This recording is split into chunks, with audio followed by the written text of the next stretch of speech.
आज ही Doubtnut app download करें। Doubtnut पर होगा अब आपके सभी मैथ्स, केमिस्ट्री, फिजिक्स और बायोलॉजी डाउट्स का सफाया।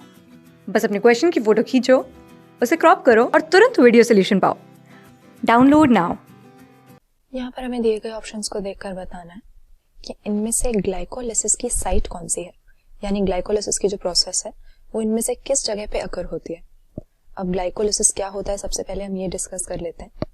ये टर्म असल में रेस्पिरेशन के साथ एसोसिएटेड है और रेस्पिरेशन किसी भी लिविंग ऑर्गेनिज्म की बॉडी में जो प्रोसेस होती है उसका मेनली फंक्शन होता है एनर्जी ऑब्टेन करने का, और इसीलिए रेस्पिरेशन के प्रोसेस के थ्रू ताकि हमें एनर्जी मिल सके, इसीलिए हम शुगर्स को या कार्बोहाइड्रेट्स को, मेनली यहाँ पर ग्लूकोज को ब्रेक डाउन करते हैं।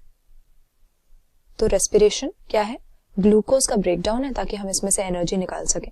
और ज्यादातर ऑर्गेनिजम्स ये ब्रेक डाउन ऑक्सीजन की प्रेजेंस में करते हैं। तो मेनली हमारे पास रेस्पिरेशन क्या है, दो तरह की होती है। एक होती है एरोबिक।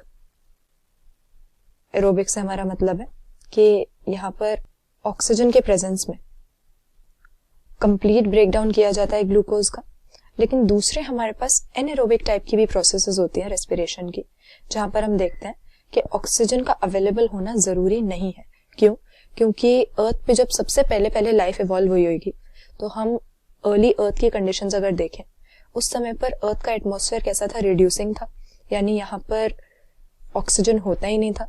तो उस समय पे सबसे पहले जो लाइफ फॉर्म्स बने, उन्हें अगर इस तरह से ऑक्सीजन की जरूरत पड़ती रेस्पिरेशन के लिए तो वो सर्वाइव ही नहीं कर पाते। इसीलिए जो अर्लीस्ट लिविंग ऑर्गेनिजम्स है, यही माना जाता है कि एनएरोबिक रेस्पिरेशन ही करते होंगे, क्योंकि पहले के समय में अर्थ पे ऑक्सीजन प्रेजेंट ही नहीं था। एटमॉस्फेयर में क्या क्या गैसेस होती थी, हाइड्रोजन हमारे पास था, वाटर वेपर, अमोनिया, मीथेन, ये सारी चीजें थी। और हालांकि अब हमारे पास ऑक्सीजन प्रेजेंट है, फिर भी कई सारे लिविंग ऑर्गेनिजम्स ऐसे हैं जो ये एनएरोबिक रेस्पिरेशन की मशीनरी को रिटेन करते हैं। तो हमारी एरोबिक रेस्पिरेशन में तो कई सारे कॉम्प्लेक्स प्रोसेसेस होते हैं जिनको ग्लूकोज अंडरगो करता है, जहां पर उसका ब्रेक डाउन करके उसमें से एनर्जी निकाली जाती है। तो एरोबिक रेस्पिरेशन में तो क्रेब्स साइकिल वगैरह हमें देखने को मिलेंगे। लेकिन एक ग्लाइकोलिसिस हमारे पास रेस्पिरेशन की ऐसी प्रोसेस है, एक ऐसा इवेंट है जो कि चाहे एरोबिक हो एनएरोबिक हो, सब तरह के लिविंग ऑर्गेनिजम्स में हमें मिलेगा ही मिलेगा, चाहे वो बैक्टीरिया ही क्यों ना हो या कितने भी हायर ऑर्गेनिज्म हो, ग्लाइकोलिसिस सभी में होती है। और इस ग्लाइकोलिसिस की प्रोसेस में होता क्या है कि ग्लूकोज का ब्रेक डाउन करके यहाँ पर पायरुवेट के, यानी पायरुविक एसिड के 2 मॉलिक्यूल्स ऑब्टेन किए जाते हैं।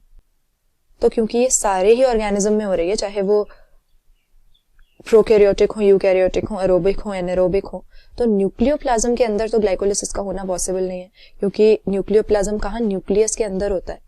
और बैक्टीरिया के पास तो न्यूक्लियस ही नहीं होता। प्रोकैरियोटिक सेल में इस तरह के मेम्ब्रेन बाउंड सेल ऑर्गेनल्स नहीं होते, जेनेटिक मटेरियल उसका नेकेड होता है, तो इसीलिए न्यूक्लियोप्लाज्म का सवाल ही नहीं उठता।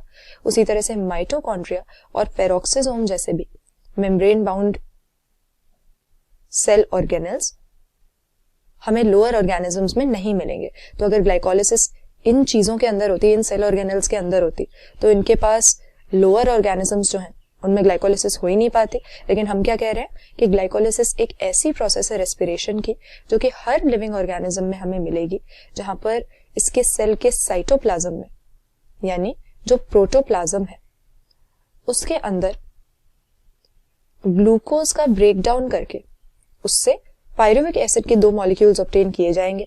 फिर आगे जाके इसका क्या होता है, ये डिपेंड करता है लिविंग ऑर्गेनिज्म कैसा है इसके ऊपर। पायरुविक एसिड का जो फेट है वो वेरी कर सकता है, या तो हो सकता है कि सिर्फ हमारा ग्लाइकोलिसिस के अलावा कोई प्रोसेस ही ना हो, रेस्पिरेशन में ग्लाइकोलिसिस पे ही खत्म हो जाए, या फिर हो सकता है कि वो आगे एरोबिक रेस्पिरेशन में जाए, क्रेब्स साइकिल हो जाए, और ऐसा भी हो सकता है कि एनएरोबिक रेस्पिरेशन या फर्मेंटेशन वो अंडरगो करे। लेकिन आगे जाके कुछ भी हो या ना हो, ग्लाइकोलिसिस हर ऑर्गेनिज्म की रेस्पिरेशन का एक इंपॉर्टेंट हिस्सा है।